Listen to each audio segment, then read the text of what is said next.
The emergency klaxons screamed through the bridge of the dreadnought Valkesh, and Commander Threx'nal slammed 3 of his 6 limbs against the tactical display. The holographic readout flickered, died, then resurrected itself with all the enthusiasm of a corpse at a funeral. "Tell me," Threx'nal hissed through his mandibles, "that I am hallucinating. Tell me that 73 cycles of military service have finally scrambled my neural cortex, and that what I am seeing on this screen is not in fact reality." His second-in-command, Lieutenant Voska, cleared her breathing slits nervously. The sound came out like a deflating balloon at a child's birthday party, which did absolutely nothing to improve the commander's mood. "I wish I could, sir.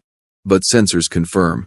The human settlement on Outpost Gamma 9 has not only survived our preliminary bombardment, they have somehow, well, they have responded." "Responded?" Threx'nal's eye stalks swiveled to face her directly. "Responded how, exactly? Did they send a strongly worded transmission? Perhaps a formal complaint through diplomatic channels?" "No, sir. They launched 17 tons of fertilizer at our forward scout ship." Threx'nal blinked, all 4 of his eyes. "Twice. Fertilizer?" "Yes, sir. Compressed into crude projectiles. The Seeker-class vessel is now, well, it smells terrible, sir. The crew is requesting immediate decontamination and possibly therapy." The commander made a sound that, in his species, indicated either deep thought or severe indigestion. Sometimes both. He had spent 3 standard years studying human military tactics, had analyzed 14,000 hours of their historical conflicts, had even forced himself to watch what humans called action movies, which seemed to consist primarily of explosions and improbable physics. Nowhere, not in a single database, had anyone mentioned weaponized manure. Right. Threx'nal straightened to his full height, which was impressive if you were into that sort of thing. "Deploy the ground forces. We will take this settlement by traditional means. Surely a handful of farmers cannot withstand a proper Zar'kathi assault battalion." He should have known better. Anyone who had studied humans for more than 5 minutes should have known better.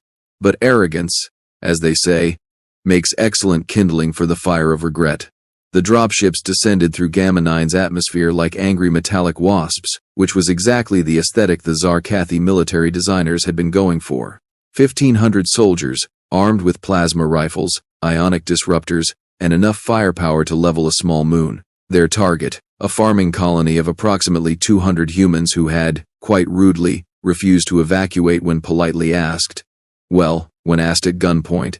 Semantics. Captain Zar'kathi led the first wave, his combat armor gleaming in the pale sunlight of the colony's binary stars.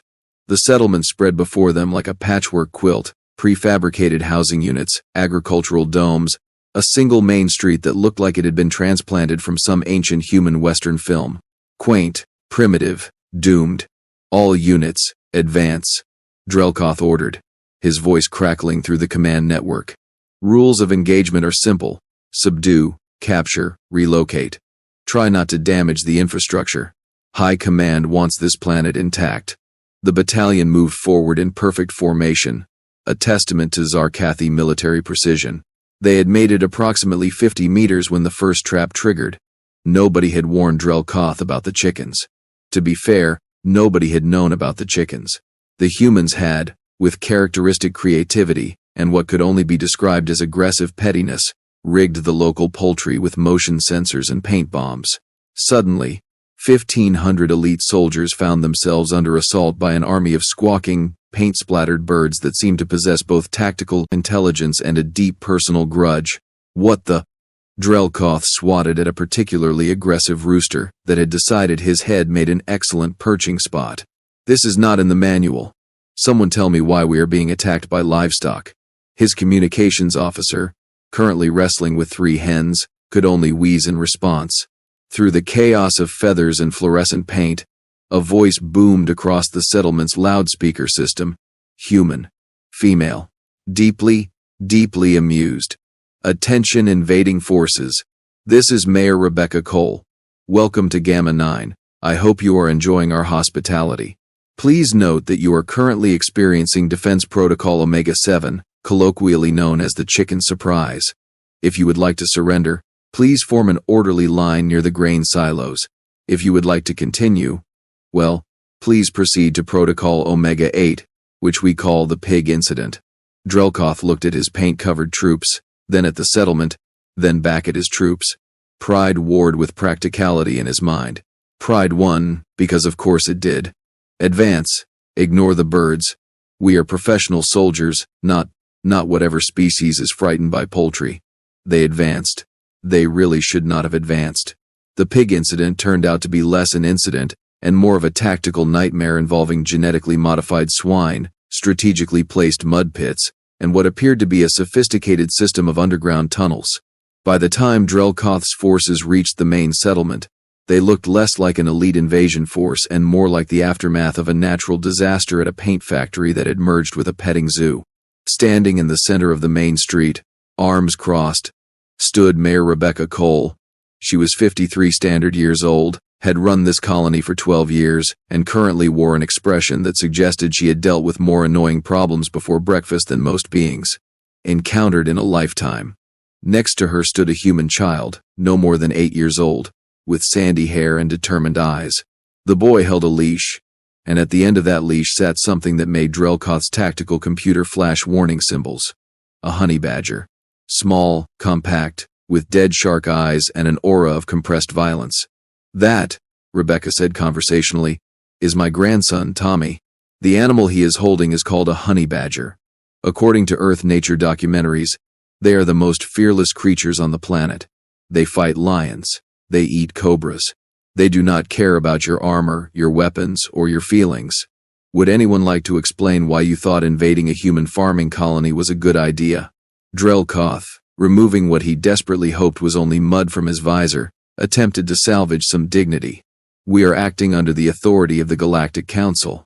This planet falls within disputed territory, and human presence here violates 17 different treaties. Does it now? Rebecca's smile could have flash-frozen helium, because last I checked, humans did not sign those treaties. Hard to violate agreements you never made. That is, irrelevant. You will evacuate, or we will remove you by force. Tommy, the child, took a step forward. The honey badger, which they had named Mr. Biscuits for reasons that defied all logic and sanity, growled. The sound was like a lawnmower trying to digest gravel. I would not, Rebecca said calmly, recommend force. But please, feel free to try. Tommy has been training Mr. Biscuits for 6 months. The creature responds to 17 different commands, mostly variations on attack. You are using a child and an animal as weapons? Oh no. Tommy is not a weapon. Tommy is just a boy with a pet. What happens next is entirely dependent on your choices. Back on the dreadnought Valkesh, Threx'nal watched the ground operation with growing horror. What should have been a simple extraction had turned into something between a circus act and a military disaster. His perfectly trained soldiers were now covered in paint, mud, and what sensors identified as chicken droppings. The humans had not fired a single shot. And now there was a child, with an animal that his database flagged as extremely dangerous despite weighing less than 15 kilograms. Sir, Voska ventured carefully. Perhaps we should consider alternative approaches. Alternative approaches? Lieutenant, we are the Zar'kathi Empire. We have conquered 47 systems. We have laid waste to armies 10 times our size. We are not going to be defeated by farmers and poultry. Of course not, sir. But perhaps strategic withdrawal. No. Threx'nal's mandibles clicked together with finality. I will handle this personally. Prepare my shuttle. If these humans want a confrontation, I will give them one. Traditional challenge, commander to leader. We settle this with honor. Sir, they have a honey badger. I have faced worse. Have you, though? Threx'nal reached for his ceremonial blade, 3 feet of folded alien metal that had been passed down through 17 generations of military commanders. It had tasted the blood of champions, cut through the armor of legendary warriors, and never failed him in single combat. He was about to learn that honey badgers did not care about tradition. The shuttle descended an hour later, landing in the settlement square with minimal fanfare. Threx'nal emerged in full ceremonial armor, blade in hand, cutting an impressive figure that had intimidated countless opponents across the galaxy. He stood nearly 3 meters tall, his exoskeleton gleaming, his 4 eyes burning with the intensity of someone who had decided that enough was enough. The humans had gathered to watch, all 200 of them, forming a loose circle around the square. They looked curious, amused, and not nearly frightened enough for Threx'nal's comfort. Rebecca stepped forward, Tommy at her side, Mr. Biscuits waddling along with the gait of something that had long ago abandoned concepts like fear or self-preservation. "Commander Threx'nal, I presume," Rebecca said. "Fancy armor. Compensating for something? I challenge you, by the ancient rights of the Zar'kathi, to single combat. Winner takes the planet. Loser withdraws with honor." "That is very dramatic, very movie-like. I appreciate the commitment to theater." Rebecca gestured to Tommy. "But I am 53 years old with bad knees, and no interest in getting stabbed today. So if you want single combat, you will fight my champion." Threx'nal looked around, expecting some massive human warrior to step forward. Some veteran soldier, perhaps, or a security officer built like a tank. Tommy raised his hand. "That would be me." The commander's translator squawked, clearly malfunctioning, because it sounded like the child had just volunteered to fight him. The child? 8 years old, 4 feet tall, 60 pounds soaking wet. Rebecca's smile was pure evil. "And he has Mr. Biscuits. Still want that honorable combat? I cannot fight a child. That violates every code of warrior ethics across known space. Then you forfeit." No, this is absurd." Tommy stepped into the center of the square. Mr. Biscuits sat at his feet, regarding Threx'nal with eyes that suggested the honey badger had seen gods bleed and found the experience educational. "Sir," the boy said politely, using the formal tone his grandmother had taught him for dealing with stubborn adults, "you came to our home. You threatened my family. You tried to make us leave. So yeah, we are going to settle this, you and me. Right here, right now." Threx'nal looked at the child, looked at the honey badger, looked at the 200 humans watching with expressions that ranged from supportive to bloodthirsty, looked at his blade, 3 feet of legendary metal that suddenly felt very heavy and very, very stupid. "This is insane," he said. "Welcome to humanity," Rebecca replied. "We specialize in insane." The commander made a decision that, in hindsight, he would recognize as the worst of his career. He lowered himself into a combat stance, blade extended, and decided to scare the child into backing down. Just a demonstration. Just enough to show the futility of resistance. He took 1 step forward. Tommy unclipped the leash. "Mr. Biscuits," the boy said calmly. "Sick." What happened next would be analyzed in Zar'kathi military academies for decades. Doctoral theses would be written. Simulations would be run. And every single analysis would reach the same conclusion. You cannot fight a honey badger with conventional tactics, because honey badgers do not acknowledge the existence of conventional tactics. Mr. Biscuits' move like physics had taken a personal day. One moment sitting calmly, the next a blur of fur, claws, and concentrated fury. Threx'nal swung his blade, a strike that had decapitated opponents in 12 different star systems. The honey badger went under it, around it, possibly through it via some dimension warfare did not cover, and latched onto the commander's leg with jaws that had been designed by evolution's anger management issues. Threx'nal screamed. It was not dignified. It was not warrior-like. It was the sound of someone discovering that armor means nothing to an animal that eats venomous snakes for breakfast. He tried to shake the creature off. Mr. Biscuits held on, making sounds that suggested enjoyment. The commander swung his blade down, attempting to dislodge his attacker. The honey badger released, dodged, and immediately attacked from a different angle, this time going for the gaps in the ceremonial armor that Threx'nal's ancestors had thoughtfully included for mobility. "Call it off," the commander shouted, hopping on one leg, blade forgotten, dignity absolutely shredded. "Please," I yield. Tommy watched calmly, hands in his pockets. "Say you will leave our planet alone. I will leave your planet alone. Say you will tell the council that humans are not to be messed with. Humans are not to be messed with. By all the stars, humans are terrifying and should be avoided at all costs. Say Mr. Biscuits is a good boy. Mr. Biscuits is an excellent boy. The best boy. A paragon of his species." Tommy whistled. One sharp note. Mr. Biscuits immediately disengaged, waddling back to his owner and sitting at attention like a fuzzy, murderous soldier awaiting orders. Threx'nal collapsed to his knees, his ceremonial armor shredded in at least 7 places, his dignity in approximately 8,000 pieces scattered across the square. His blade lay in the dust, forgotten, useless against an opponent that weighed less than his left arm. Rebecca walked over, looked down at the commander, and offered him a hand up. After a moment's hesitation, he took it.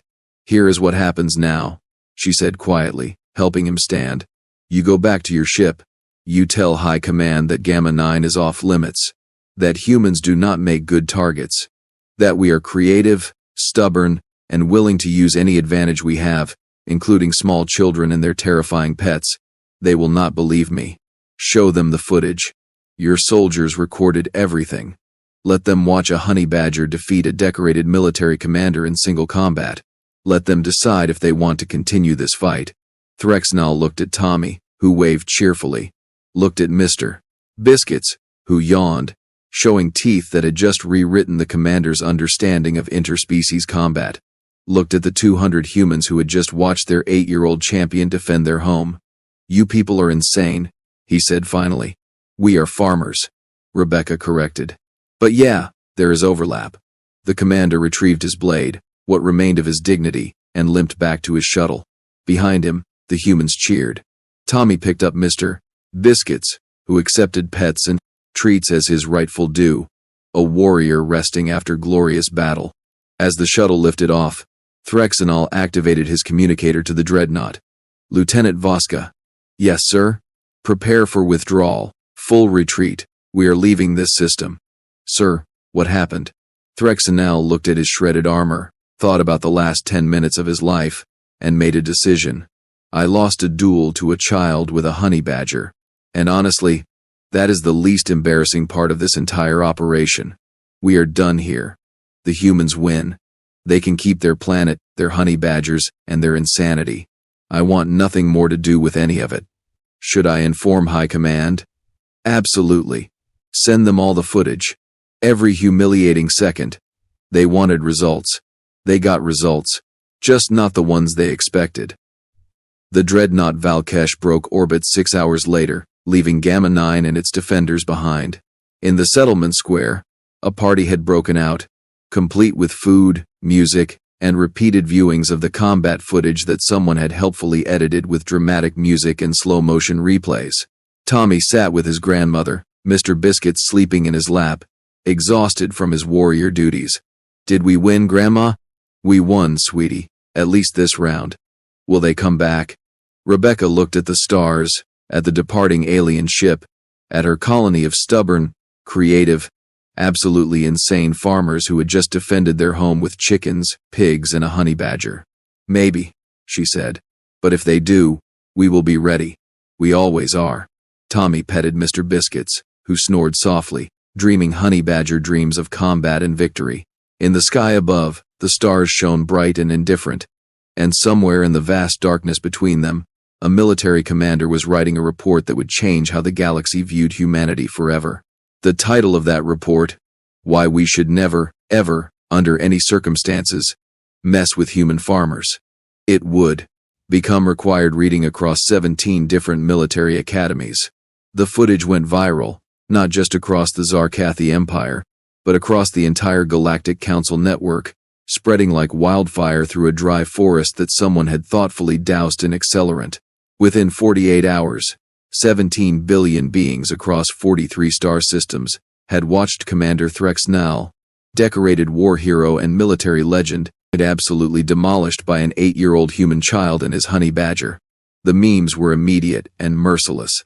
On the bridge of the Valkesh, now safely in deep space several light years from Gamma 9, Threx'nal stared at his datapad with the expression of someone watching their entire legacy crumble in real time. His communicator had not stopped buzzing. Messages from High Command ranged from confused to furious to, worst of all, amused. "Sir," Lieutenant Voska said carefully, "the Council is requesting your presence at an emergency session." "Of course they are." Threx'nal set down the pad, which was currently displaying a particularly unflattering freeze frame of his face mid-scream. Someone had added animated sparkles and the caption, "When you realize your 3-foot ceremonial blade is useless against 15 pounds of attitude. What is the official reason?" to discuss the incident at Gamma 9 and establish new protocols for human engagement. Protocols. Right. Here is a protocol. Do not engage. Leave them alone. Pretend they do not exist. File that under lesson learned. The Council wants to understand how a farming colony defeated a military operation. By being utterly, completely, magnificently insane. That is how. They weaponized chickens, Lieutenant. Chickens. They turned pigs into tactical assets. And they trained a honey badger to respond to combat commands. Threx'nal's mandibles clicked together in agitation. These are not rational beings operating under normal parameters of behavior. These are humans, and apparently humans do not acknowledge reality as we understand it. Voska pulled up a holographic display showing incoming communications. Sir, we are also receiving messages from other colonies. Human colonies. 17 of them have sent transmissions. Threats? Congratulations, actually. And several offers to, quote, help us understand why messing with Earth descendants is a bad idea, end quote. Threx'nal groaned, a sound that his species made when contemplating early retirement. What else? 3 different news networks want interviews. The military academy where you taught strategy wants you to give a guest lecture on unconventional warfare. And someone from a planet called Earth itself sent a message saying, quote, that is our boy Tommy. We are so proud, humanity forever, end quote. Humanity forever, the commander repeated numbly. We are doomed. The entire galaxy is doomed. Because if one small farming colony can do this, what happens when humans actually decide to become a military power?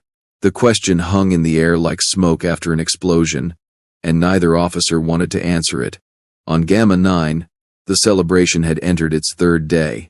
Someone had set up a projection screen in the main square, and the combat footage played on continuous loop, much to Tommy's embarrassment and everyone else's delight.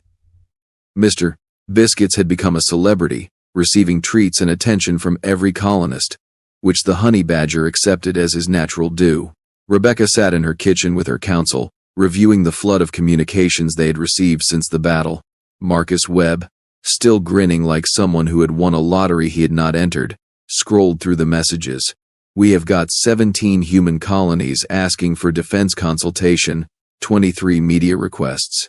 And get this, 3 different weapons manufacturers want to license Mr. Biscuits for propaganda purposes. Absolutely not. Tommy's father David said, immediately. My son is not becoming a poster child for military recruitment. Too late. Lisa Park said, pulling up an image on her tablet. Look what the net already made. The poster showed Tommy in heroic pose, Mr. Biscuits at his feet, with the caption, Earth remembers. Beneath it, do not mess with humanity. We have honey badgers, and we are not afraid to use them. Rebecca snorted coffee through her nose, which was undignified but honest. Well, that escalated quickly. The question, old Henry Torres said thoughtfully, is what happens next. We won this battle, but the Empire still exists. The Council still wants this planet. We just embarrassed them publicly. That will have consequences. Good consequences or bad consequences. Both. Probably. The answer came sooner than expected. 48 hours after Threx'nal's departure, a new ship entered the Gamma 9 system. Not a warship this time. A diplomatic vessel, sleek and white, broadcasting Council authority codes and requesting permission to land. Rebecca stood on the landing pad, watching the ship descend with the wariness of someone who had learned to distrust anything that came from space. Tommy stood beside her, Mr. Biscuits on his leash, the honey badger eyeing the incoming vessel like it owed him money. The ship landed with minimal fuss, and the exit ramp extended. What emerged was not what anyone expected. The being stood roughly human height, with iridescent skin that shifted colors in the sunlight, 4 arms, and a face that looked like someone had mixed a dolphin with an octopus and added diplomatic training. Ambassador Kelnara of the Vestry Collective, according to the translation device she wore, and her species was known for being neutral mediators in galactic disputes. Mayor Rebecca Cole? Her voice came through the translator as warm and professional, which immediately made Rebecca suspicious. I am Ambassador Kelnara. The Galactic Council has sent me to discuss recent events. Recent events meaning my grandson defeating your commander with a honey badger. Among other things, yes. May we speak privately? They adjourned to Rebecca's office, which was less an office and more a converted storage room with a desk and a coffee maker that had seen better decades. Kelnara folded herself into a chair with grace that suggested she had practiced sitting in furniture designed for other species. "Let me be direct," the ambassador began. "The council is in an uproar. Commander Threx'nal's defeat has created what we call a diplomatic incident of the first magnitude. The Zar'kathi Empire is humiliated. 17 other species are questioning military protocols. And humans, your species, have suddenly become the most discussed topic in council chambers. Is that good or bad? Both. Always, both with humans." Kelnara's skin shifted to a thoughtful purple. "The council underestimated your people. We saw farming colonies, civilians, no military presence. We assumed easy relocation. We were wrong. Very wrong. Indeed. Which brings me to why I am here. The council wishes to offer a formal treaty. Recognition of human sovereignty over Gamma 9 and 17 other disputed colonies. In exchange, we need certain assurances." Rebecca leaned back, coffee cup in hand. "What kind of assurances?" "That you will not weaponize honey badgers on a large scale. That your defensive tactics remain defensive. That you will not," and I quote from the council resolution, "use your apparent talent for creative chaos to destabilize galactic peace." Creative chaos? I like that. Might put it on a plaque. Mayor Cole, I am serious. Your people frightened the council. Not with weapons or military might, but with unpredictability. With willingness to use anything as a weapon. With, forgive me, absolute disregard for how warfare is supposed to work. Rebecca set down her coffee. "Ambassador, let me tell you something about humans.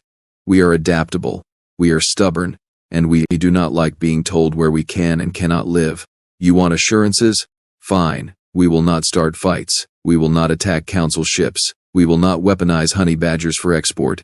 But if someone comes to our worlds, to our homes, and tries to force us out, we will defend ourselves. With whatever we have available. Chickens, pigs, honey badgers, or things we have not even thought of yet. That is what worries the council. Good. They should be worried. Because respect goes both ways. You respect our sovereignty, we respect galactic peace. You try to push us around, we push back. Simple." Kelnara's skin shifted through several colors that the translator did not bother interpreting. Finally, she extended one of her 4 hands. "Then, we have an agreement. The council will officially recognize human territorial claims.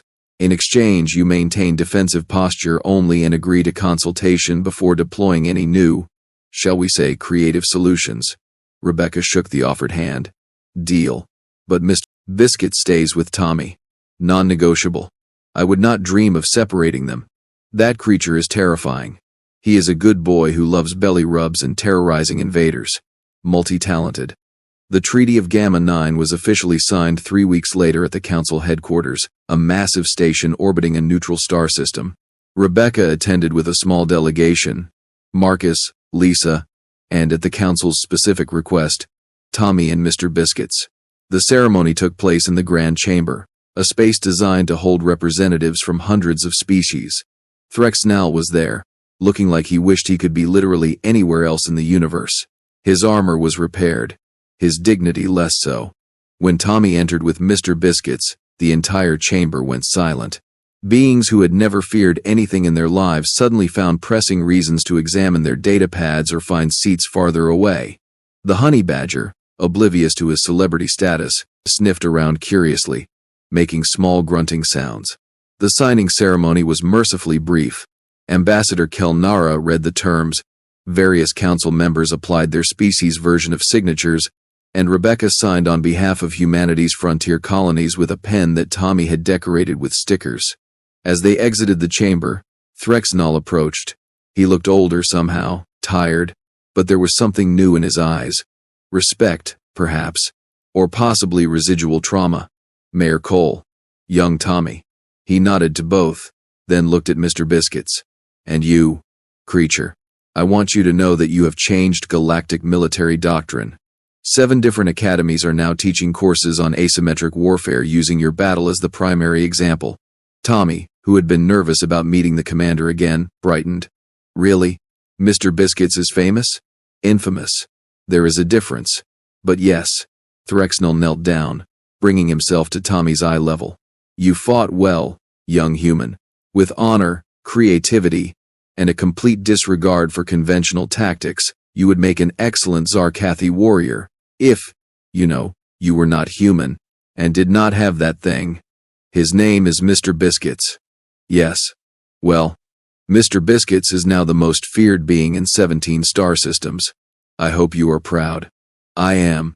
Tommy beamed. Grandma says we showed everyone that humans do not give up. You showed us more than that. You showed us that humans are creative, dangerous, and should never be underestimated. Threx'nal stood, his joints making sounds that suggested the honey badger bites had left lasting impressions. I am retiring from active military service, taking a teaching position at the academy. I will spend my remaining cycles ensuring that future commanders do not make the same mistakes I did. Rebecca, who had been watching the interaction, spoke up. What mistakes were those? Assuming that because you were farmers, you were harmless. Assuming that, because you had no military, you could not fight. Assuming that humans operate under the same parameters as everyone else. He looked at her directly. You do not, do you, operate under normal parameters? Commander, we are a species that looked at the stars and decided to visit them despite having no natural ability to survive in space. We are a species that domesticated wolves into pets, cats into housemates, and apparently honey badgers into weapons. We do not do normal. We do weird, and we do it so well that it becomes normal for us. Threx'nal's mandibles twitched in what might have been a smile. Why? The galaxy is going to be very interesting now that humans are spreading across it. That is one way to put it. They parted ways amicably, which would have seemed impossible 3 weeks earlier. Threx'nal returned to his ship and his new career. Rebecca and her delegation returned to Gamma 9, where a planet-wide party awaited them. 6 months passed. The treaty held. Human colonies across the frontier reported decreased harassment from Council forces, and several species began approaching humans for trade agreements rather than territorial disputes. It turned out that beings who could weaponize chickens probably had interesting ideas about agriculture, medicine, and a dozen other fields. Tommy turned 9 and started a training program for other colony children, teaching them animal handling and creative problem-solving. Mr. Biscuits retired from active combat duty but occasionally gave demonstrations that left audiences both impressed and terrified. Several other colonies acquired their own honey badgers, though none quite matched Mr. Biscuits' combination of skill and attitude. Rebecca continued running Gamma 9 with the same practical efficiency she brought to everything. The colony expanded, grew, prospered. Tourists started arriving, wanting to see the place where humanity had made its stand. The colony built a museum, complete with the actual footage, Threx'nal's blade marks in the square, and a bronze statue of Tommy and Mr. Biscuits that became a popular photo opportunity. On the first anniversary of the battle, the colony held a ceremony. Rebecca stood before the gathered colonists, looking at the people who had trusted her leadership, who had followed her into creative warfare against impossible odds. A year ago, she said, we were just farmers, simple people trying to build lives on a frontier world. Then the Empire came, told us to leave, and we said no. Not because we wanted to fight, but because this is our home. We built it, we earned it, and we were not going to let anyone take it from us. The crowd cheered.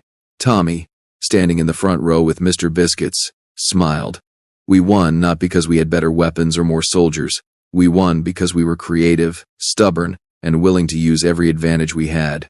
We turned our farms into fortresses, our livestock into allies, and we showed the galaxy that humans do not surrender easily.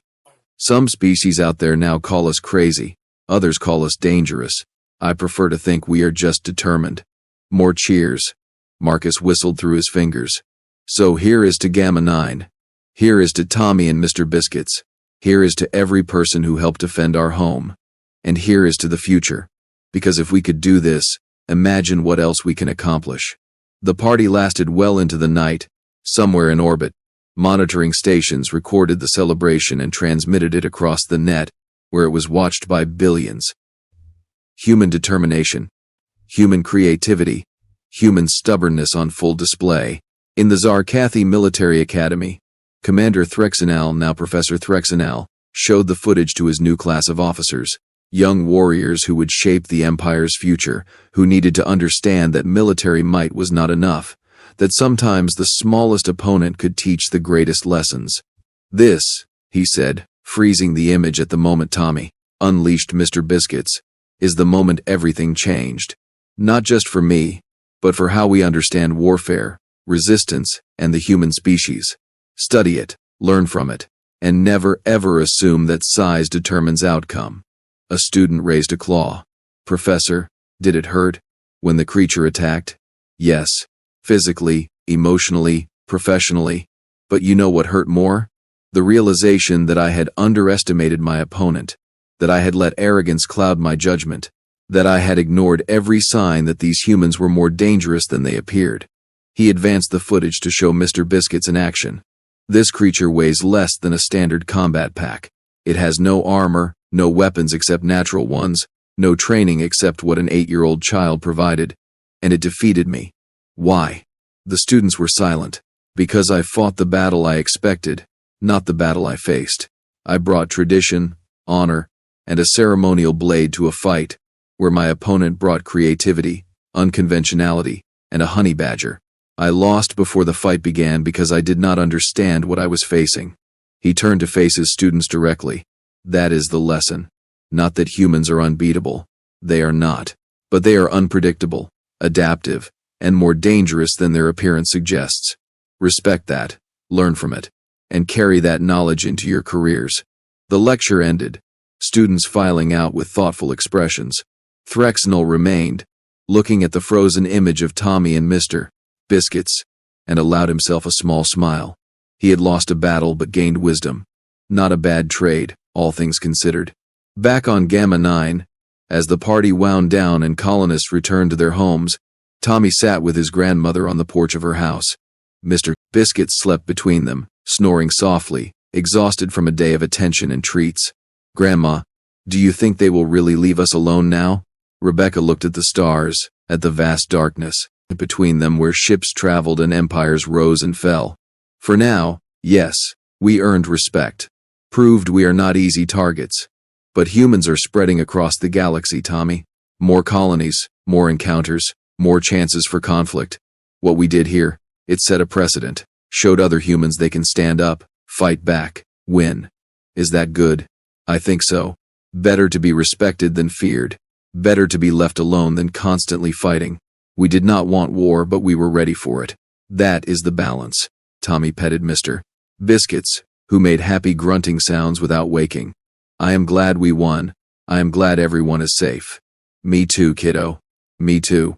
They sat in comfortable silence, grandmother and grandson, watching the stars and thinking about the future. Somewhere up there, beings were recalculating their understanding of humanity, adjusting plans, revising strategies, learning lessons.